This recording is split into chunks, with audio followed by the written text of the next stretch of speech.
ناظرین، استقبال ربیع الاول شریف کے حوالے سے لالہ موسیٰ میں سنی رابطہ کونسل کے زیر اہتمام عظیم الشان ریلی نکالی گئی۔ ریلی میں ٹرانسجینڈر بل کے خلاف پرامن احتجاج بھی کیا گیا ہے۔ اسی حوالے سے مزید احوال بتا رہے ہیں ہمارے نمائندے حافظ محمد زبیر۔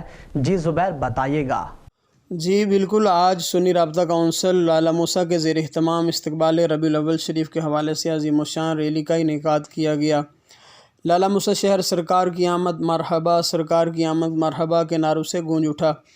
ریلی میں ٹرانسجینڈر بل 2018 کے خلاف پرامن احتجاج بھی ریکارڈ کروایا گیا۔ ریلی کا آغاز جامع مسجد بلال مین بازار سے ہوا۔ ریلی شہر کے مختلف راستوں سے ہوتی ہوئی میلاد چوک جی ٹی روڈ پر اختتام پذیر ہوئی۔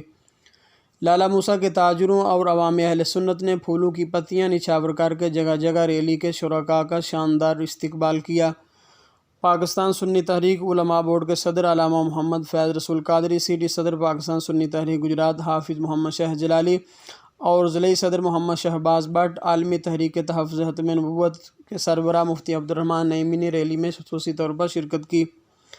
اس موقع پر خطاب کرتے ہوئے اپنے مشترکہ بیان میں مفتی عبدالرحمن نعیمی، علامہ فیض رسول قادری اور حافظ محمد شاہ جلالی کا کہنا تھا کہ ہم بار بار حکومت وقت سے کہہ رہے ہیں کہ اسلام مخالف ٹرانسجینڈر بل کو فوراً واپس لیا جائے یا اس کی متنازع شقوں کو ختم کیا جائے، ورنہ اس بل کے خلاف احتجاج کا دائرہ وسیع ہوتا جائے گا۔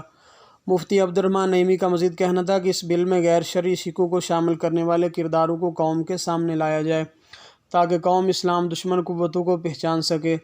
احتجاجی ریلی کے اختتام پر ٹرانسجینڈر بل کے خلاف متفقہ طور پر مذمتی قرارداد بھی پیش کی گئی اور حکومت کو تنبیہ کی گئی کہ وہ اسلام کے نام پر بننے والے ملک پاکستان میں شرعی اصولوں کے خلاف کوئی بھی بل پاس کرنے سے باز رہے۔ کیمرہ مین ٹیم کے ساتھ حافظ محمد زبیر، ایس ایم نیوز، لالہ موسیٰ۔